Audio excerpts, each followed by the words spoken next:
Hola, ¿qué tal? Bienvenidos. Estamos en la unidad 5. Recuerde que esta semana le corresponde hacer el examen parcial. El mismo lo encuentra habilitado en GES y usted lo podrá descargar y resolver el caso de conformidad a los temas vistos en las unidades 1 a la 4. En las unidades anteriores aprendimos a identificar un problema, aprendimos a identificar la forma correcta de resolverlos y también el diagnóstico del análisis y modelo I. Es por ello que en las actividades del foro y las actividades 1 y 2, ustedes emprendieron la forma de analizar. Recordemos que al analizar un sistema, identificamos cada uno de sus elementos, sus componentes y cómo estos interactúan entre sí. A partir de esta semana veremos entonces la metodología que es utilizada para el análisis, diseño y control de las salidas y entradas, que son elementos indispensables en todo sistema. Como temas introductorios, parte del análisis de un sistema es el diseño, que es la forma en cómo éste se va a visualizar. Y se va a diseñar conforme la estructura de la información. Vamos a iniciar con las salidas y posteriormente con las entradas. Objetivos de la unidad. Seleccionar el tipo de salida que es necesaria para cubrir los requerimientos, determinar las características y datos del sistema, seleccionar los tipos de entradas necesarios, temario de la unidad, diseño de salidas, tipos de salidas, características, diseño de entradas, tipos de entradas y características de las entradas.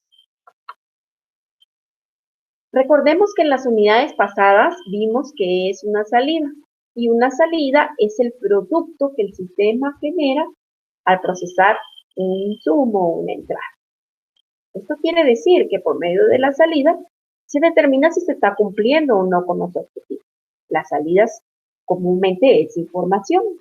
Por ejemplo, en un sistema que produce y confecciona playeras, el caso que vemos aquí ilustrado, se identifica que la salida va a ser la playera, el resultado, la ropa. Pero existen otras salidas, como por ejemplo la información de los productos vendidos, de los productos realizados, y el objetivo principal del subsistema que estamos analizando es la producción.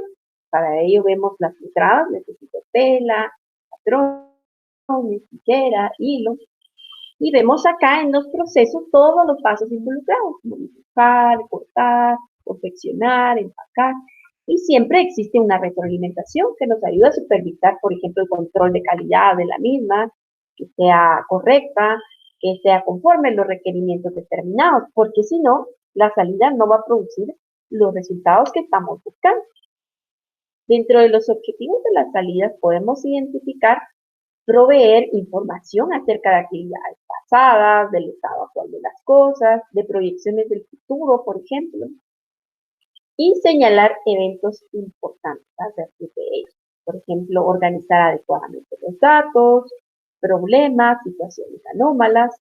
También nos ayudan a confirmar una acción. En algunas ocasiones puede ser que el objetivo de la salida es confirmar que se ha dado una acción. Accionar, desencadenar y provocar una nueva acción. Algunas salidas desencadenan una acción. Tipos de salidas. Encontramos las salidas según su destino y estas se clasifican en internas, externas y ambas vías. Ahora bien, por el tipo de información que nos proporcionan, pueden ser detalladas, resumidas, de sección, analíticas, comparativas. En las salidas analíticas pueden ser generalmente resumen, reportes de estados, de estatus, formas multipartes, formas impresas, catálogos, puede ser documentos, mensajes o formatos gráficos. En síntesis, la salida puede ser un informe, puede ser un reporte. ¿Cómo lo vamos a visualizar? Algunas veces puede ser impreso, algunas veces en pantalla, alguna vez a través de un mensaje. Y vamos a ir definiendo cada una de las salidas. Ahora bien, según su destino, es decir, las personas que la van a recibir, pueden ser internas, externas o activas. Una salida interna, por ejemplo, está destinada para ser utilizada solo por personas que están dentro de la organización.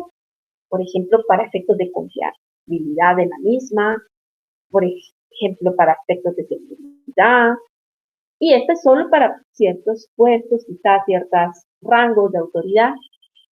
Y en cambio, las cisternas están destinadas para poder ser utilizadas por otras personas u otros elementos del sistema o fuera de la organización o un cliente, por ejemplo, como una factura que nos entregan al momento de hacer una compra o un envío o una nota o un correo, pero va a efectos para esas personas. Y ambas vías quiere decir que son externas e internas a la vez. Tienen un doble propósito, servir como salida para el usuario y como entrada para el sistema. Ahora bien, los tipos de salidas, según el tipo de información, podemos encontrar las salidas detalladas, que estas nos sirven para propósitos operacionales, es decir, describen a detalle las operaciones de la organización. Las salidas de resumen, en cambio, como lo dice el término, resumen todos los elementos que son más importantes. Las salidas históricas, en cambio, presentan información de hechos o de actividades pasadas, para ejemplos de consulta, de algún respaldo, de almacenamiento de información. Acá vemos un reporte. Normalmente en nuestros trabajos hacemos reportes diariamente, pero nos van a ser útiles para el efecto de el cual me está a mí sirviendo o el objetivo o incluso cómo quiero que la información sea presentada. Muchas veces a través de sistemas transaccionales nosotros podemos generar un reporte, por ejemplo en Excel, o en algunas ocasiones los sistemas de información ya los producen. Pero para que se produjeran tuvo que haber existido un dato que haya sido ingresado y este a su vez procesado. Por ejemplo, en una salida detallada me va a servir para efectos muy detallados, muy, información muy especificada de un hecho, de un acontecimiento, y estos a su vez sirven para otros tipos de salidas. Puede ser que yo necesite un detalle de las ventas diarias, pero si yo quiero agrupar, por ejemplo, información por una fecha, por un cliente, por un producto, la salida va a ser resumida, incluso para efectos de controles o tomas de decisiones, puede ser que la salida se requiera de ese tipo. En cambio, ahora, en el caso de una salida histórica, representa información de hechos pasados, de hechos que han acontecido y que nos sirven para poder respaldar una acción. En este reporte vemos cada uno de los elementos que debe de conllevar la salida. Por ejemplo, encabezado, título, datos, detalle, pie de página, totales, subtotales. Depende de la característica de mi salida. Ahora bien, las salidas comparativas, en cambio, presentan información resumida de varios periodos. Esto puede ser para efectos de comparación. Si yo quiero comparar entre una cantidad y otra o quiero resaltar un evento importante. Un reporte de estado puede ser un tipo de salida que presenta el detalle actual de las cosas como un estado de cuentas. Muchas veces como usuarios vamos a un banco, vamos a solicitar información y pedimos un reporte porque queremos estar al tanto de, puede ser de un registro de una operación, y normalmente los sistemas tienen esa capacidad de procesar toda esa información de la manera que sea necesaria. Las salidas de excepciones, en cambio, presentan el resultado de cómo hay ciertos problemas o ciertas áreas que requieran atención. Para esta ocasión, vemos acá una salida que compara y que a la vez es histórica. Podemos comparar las ventas del año pasado, las ventas proyectadas, y estos reportes me van a servir para los efectos que se necesitan. Entre otras salidas podemos encontrar salidas de excepción, formas multipartes, formas preimpresas, catálogos. Una forma multiparte puede ser cuando entregamos una factura con copia o un formato impreso que es llenado a mano, un formulario, por ejemplo, catálogos que pueden ser reportes que en pantalla veamos o un catálogo de diversos productos. Dentro de las consideraciones que debemos de tomar en cuenta al diseñar una salida, podemos encontrar las siguientes. Determinar el contenido, volumen y periodicidad de la misma.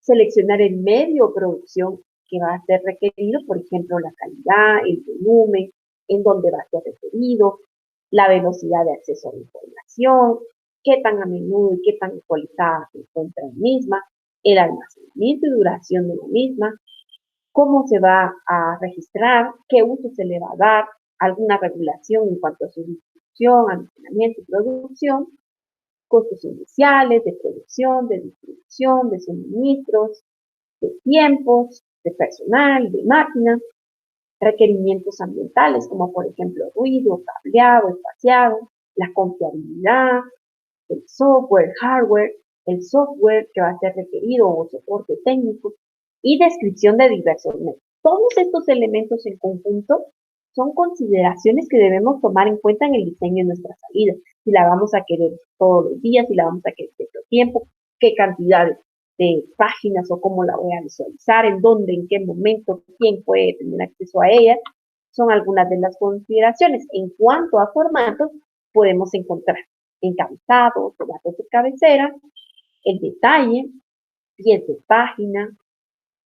Eso va a hacer y va a permitir que sea visiblemente atractiva para la persona que está leyendo un informe o que lo está visualizando.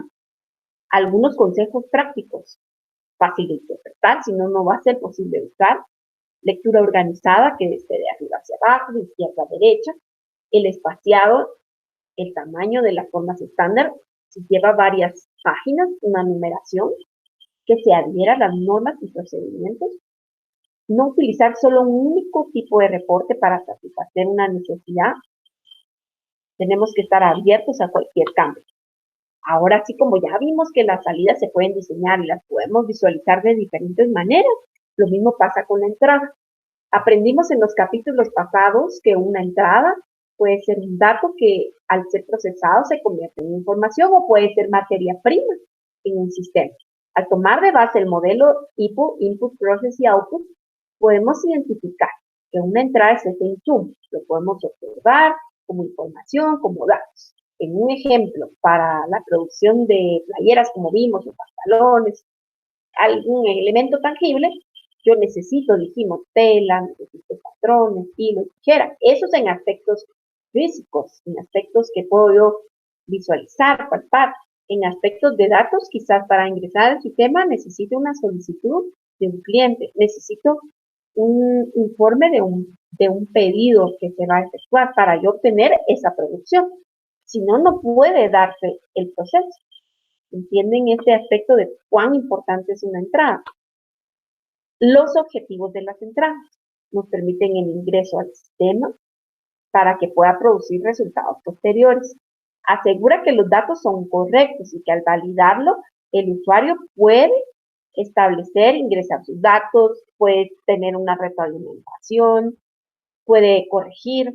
Y existen diversos tipos de entradas. Por ejemplo, las formas para ingresar datos al sistema, las capturas de datos, el interfaz del usuario y menú. En algún momento, como usuarios, como clientes, hemos utilizado alguna de ellas cuando llenamos una boleta de ingreso, llenamos una boleta en un banco, o una forma de captura de datos, o una interfaz al usuario cuando yo ingreso al sistema y escojo una opción, o un menú, o cuando voy a un cajero automático. ¿Qué es lo primero que visualizo? Una pantalla. Cuando ingreso al GES, por ejemplo, cuando ingreso al sistema de notas, lo primero que visualizamos, cómo lo vemos, en qué orden lo visualizamos, es parte de cómo en el sistema funcionan las entradas. Un ejemplo, podemos identificar una forma impresa y una forma en pantalla. En una forma impresa encontramos los datos de cabecera, el nombre del reporte, datos que van a ser susceptibles de ser tomados en cuenta al ingresar al sistema, como el nombre, el teléfono, DPI, NIT. Depende de los efectos para los cuales vaya a ser necesarios o a veces en algunos casos solicita la firma de la persona para asegurar que está comprometiéndose a un efecto específico. También los formularios en pantalla nos sirven para el ingreso de datos, por ejemplo, en el momento de registrar datos específicos en línea o un mismo cliente al ingresar a un sitio web y registrarse para poder obtener información. ¿Qué pasa si yo necesito hacer una compra en línea o un registro en línea? Lleno mis datos en una cabecera, en un espaciado, en un encabezado, Y posteriormente me van a enviar un informe, su solicitud fue aprobada, el cobro de la misma es tanto. Entonces necesité datos para obtener esas salidas y los formularios en pantalla también son considerados como ingresos de datos. Pueden retroalimentarse con formularios impresos que son posteriormente ingresados al sistema. Al igual que las salidas, las entradas tienen características, como por ejemplo la atracción, flexibilidad, que sean completos, que sean simples, que sean exactos, que sean organizados eficientemente, económicos. También así, los métodos para poder distinguir una entrada o poder utilizarla, podemos encontrar un touchscreen, lectores ópticos de inventario, el mouse, el teclado, la pantalla. Esto es un dispositivo de entrada que quiero ingresar al sistema. El teclado puede ser también una entrada como cuando el empleado va a marcar su hora de ingreso y se registra con una huella digital o con un reconocimiento facial. Es el medio en el cual se captura la entrada. Y la combinación de ambos, dependiendo del sistema, así vamos a elegir qué medio y qué forma me es más útil, dependiendo de cómo yo analicé todo el contexto de mi sistema y dependiendo de la solución que quiero, dependiendo del problema que se posee, para que en este proceso continuo de retroalimentación los sistemas sean analizados de forma confiable. Algunos de los elementos necesarios para el diseño y procedimientos podemos encontrar en dónde va a ser producida la entrada, en dónde se necesita, cómo es producida, qué medidas de seguridad se requieren para que ésta sea confiable, qué materiales se requieren para su producción, qué frecuencia o periodicidad tiene, el nivel de seguridad, el tiempo de promedio de ingreso de datos, procesos que se requieren, prioridad de la entrada. Las entradas deben de contener las siguientes opciones, por ejemplo, encabezados o bases de cabecera, identificación de acceso, instrucciones de cómo llenarlas, detalle de la entrada, pies de página, totales y comentarios. Consejos de estilo para que una entrada sea exitosa, que sea fácil de interpretar, si no, no la podemos utilizar. Debemos de pensar en el usuario, la persona que la va a leer, lo que va a visualizar. A veces si está saturada de información o no tiene un orden específico, puede confundir al usuario. La lectura organizada, que sea de arriba hacia abajo, de izquierda a derecha. El espaciado, que se requiere entre columnas. Utilizar formas de tamaño estándar y secuencias de números preimpresos.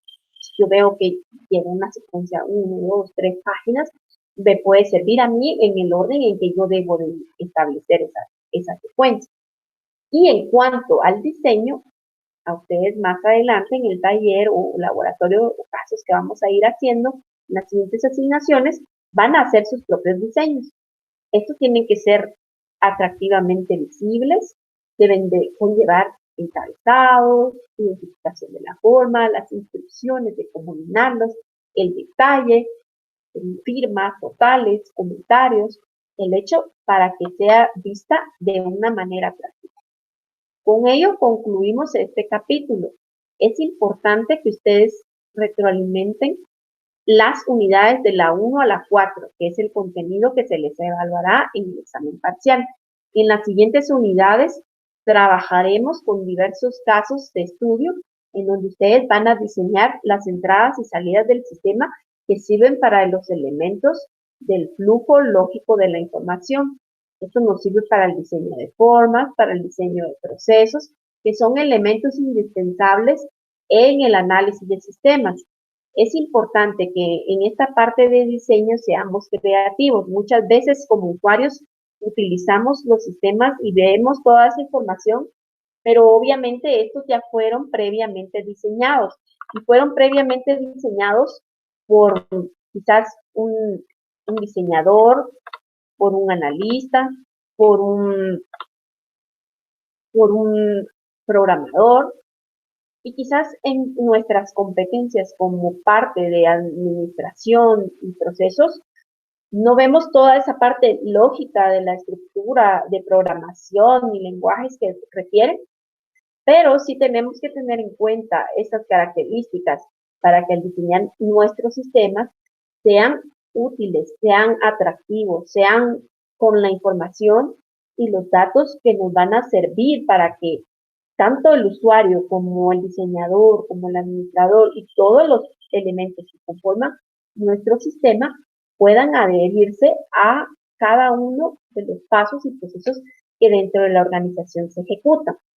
Tomando en cuenta toda la parte que hemos visto de administración, la parte del estudio del análisis, nos sirve para desarrollar las competencias de análisis necesarias para evaluar los procesos en donde podemos claramente establecer si hay un problema.